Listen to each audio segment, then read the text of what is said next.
नमस्कार दोस्तों, स्वागत है आपका टीवी 24 नेटवर्क में और मैं हूं अजय सिन्हा। उत्तर प्रदेश की योगी आदित्यनाथ की सरकार अपनी पीठ थपथपाती है महिला सुरक्षा को लेकर, लेकिन एक ऐसा मामला सामने आता है जो सारी पोल खोल के रख देता है कि आखिर महिला सुरक्षा के नाम पर बेटियां कितनी सुरक्षित हैं।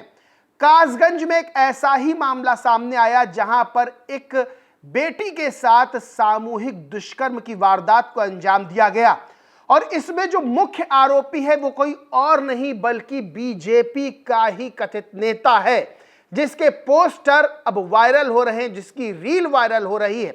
पुलिस ने भले ही इस मामले में कार्रवाई की हो, लेकिन सवाल खड़े होते हैं कि क्या महिलाएं सुरक्षित हैं, क्या बेटियां सुरक्षित हैं। और एक बड़ा सवाल और खड़ा होता है कि क्या बीजेपी के नेता ऐसे मामले में जब शामिल होते हैं तब सरकार पर भी सवाल खड़े होने लगते हैं, क्योंकि एक तरफ दावा यह होता है कि दूसरी सरकारों में महिलाएं और बेटियां सुरक्षित नहीं थी, हमारी सरकार में सुरक्षित है। लेकिन उसी राजनीतिक दल के यानी बीजेपी के नेता जब ऐसे मामले में फंसते हैं, जब पुलिस उन्हें गिरफ्तार करती है, तब महिला सुरक्षा की बात बेमानी नजर आती है।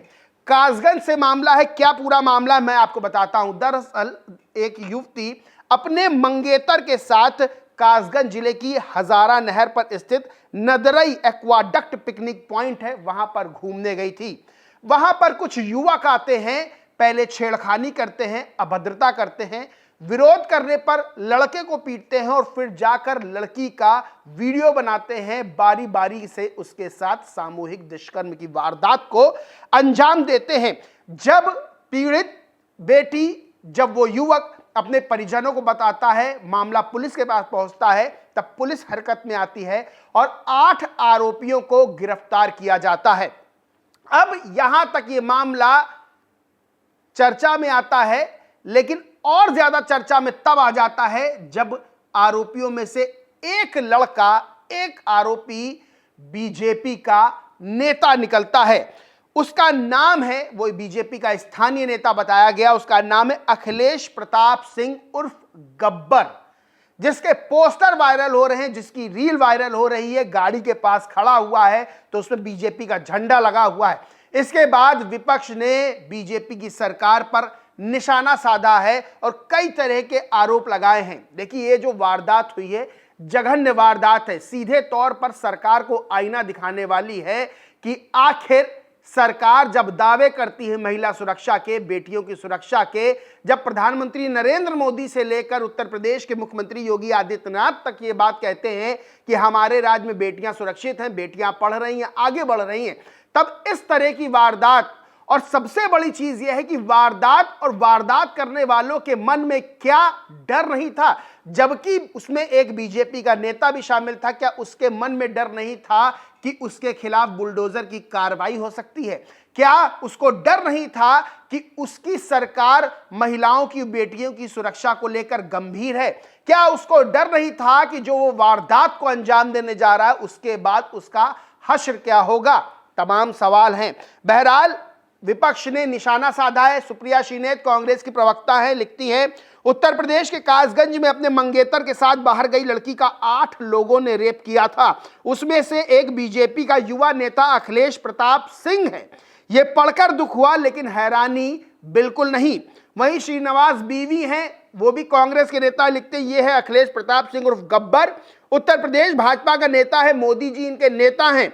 इस दरिंदे ने अपने 8 से ज्यादा साथियों के साथ मिलकर कासगंज में अपने मंगेतर के साथ घूम रही युवती को रोका, कपड़े उतरवाए, युवती के साथ गैंगरेप किया।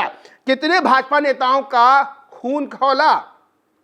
वही समाजवादी पार्टी मीडिया सेल ने ट्वीट किया और लिखा, यूपी के कासगंज में एक विभत्स गैंगरेप की घटना सामने आई जिसमें भाजपाइयों ने अंजाम दिया है। एटा के पूर्व भाजपा सांसद के साथ खड़ा यह अपराधी गैंगरेप करके फरार है। अभी 2 दिन पहले प्रधानमंत्री मोदी जी पुलिस से गैंगरेप के बारे में जानकारी ले रहे थे। इसका मतलब उन्हें भी पता चल गया है कि यूपी में अपराध चरम सीमा पर है और मुख्यमंत्री योगी आदित्यनाथ जी अयोग्य साबित हो चुके हैं। यूपी को अपराध प्रदेश में तब्दील कर दिया है मुख्यमंत्री योगी जी ने। ये एक मामला है जिसके बाद विपक्ष सवाल खड़े कर रहा है और सवाल खड़े भी करने चाहिए कि जो सरकार महिला सुरक्षा के नाम पर पीठ थपथपाती है, जो महिला सुरक्षा के नाम पर ढोल पीटती है, उसी सरकार के अंदर एक युवती के साथ, एक बेटी के साथ 8 लोग गैंग रेप की वारदात को अंजाम देते हैं। उसमें जो आरोपी हैं उसमें बीजेपी का नेता जो अपने आप को गब्बर बताता है वो पकड़ा जाता है। उसकी फोटोज आप देख रहे होंगे पोस्टर में लगी हुई, उसके वीडियो रील जिस तरह से वायरल होते हैं, तो सोचिए कि उनके मन में क्या डर है जो वो ऐसा जघन्य अपराध कर रहे हैं। आपको याद होगा कि ये कासगंज का मामला सामने आया है, बीएचयू का भी एक मामला था जब एक लड़की के साथ किस तरह से अभद्रता की गई थी। बीएचयू में क्या हुआ था वो भी मैं आपको बताता हूं। आईआईटी बीएचयू की छात्रा थी, करीब रात में 1:30 बजे वो किसी जरूरी काम से अपने हॉस्टल से निकलती है। गांधी स्मृति चौराहे के पास उसका दोस्त मिलता है। करमन बाबा मंदिर के पास 3 लड़के एक बुलेट बाइक से पीछा करते हैं। पीड़िता को और उसके दोस्त को असलहा दिखाकर रोकते हैं, मुंह दबाकर एक कोने में पीड़िता को ले जाते हैं और उन्होंने उसके कपड़े उतरवाए। उसके बाद जबरदस्ती की और नग्न हालत में वीडियो बनाया था। यह मामला देश में बहुत चर्चा में आया था। मोदी जी का संसदीय क्षेत्र है, बीएचयू जैसा बड़ा संस्थान, वहां आईआईटी की छात्रा के साथ इस तरह की वारदात होती है। और तब यह मामला और चर्चा में आ गया जब वारदात को अंजाम देने वाले कोई और नहीं, बीजेपी आईटी सेल के नेता थे जिनकी प्रधानमंत्री नरेंद्र मोदी के साथ तक फोटोज थी। उसके बाद हंगामा मचता है, छात्र छात्राएं प्रदर्शन करते हैं, महिला सुरक्षा को लेकर फिर सवाल खड़े होते हैं और उन तीनों को गिरफ्तार किया जाता है। यानी कि महिला सुरक्षा की बात उत्तर प्रदेश में होती है, लेकिन यह बात बहुत गंभीरता से समझनी होगी कि जब सत्ताधारी दल के ही नेता इस तरह की वारदात में शामिल नजर आते हैं तो विपक्ष को मौका मिलता ही मिलता है। जनता के पास भी एक सवाल आता है कि वो सरकार जो महिला सुरक्षा की बात करती है और ये दावे करती है कि पिछली सरकारों में महिलाएं सुरक्षित नहीं थी, हमारी सरकार में महिलाएं सुरक्षित है, आधी रात में महिलाएं कहीं निकल जाएं तब भी सुरक्षित है। किसी की हिम्मत नहीं हो सकती कि किसी बेटी बहू को हाथ लगा के दिखाए, किसी की हिम्मत नहीं हो सकती कि कोई कमेंट पास करके दिखाए। और जब इस तरह की जघन्य वारदात उसी सरकार में सामने आती है, कासगंज जैसा कांड सामने आता है, बीएचयू जैसा कांड सामने आता है, तो सवाल खड़े होना लाजमी हो जाते हैं। और विपक्ष अब इसी मुद्दे को लेकर बीजेपी सरकार को घेर रहा है। बहरहाल दोस्तों, इस पूरे मामले पर आप क्या सोचते हैं, क्या मानते हैं, कमेंट करके जरूर बताएं। वीडियो अच्छा लगा हो तो लाइक करें, कुछ शेयर करें और चैनल को सब्सक्राइब नहीं किया तो सब्सक्राइब करके भी बेल आइकन जरूर दबा लें। धन्यवाद।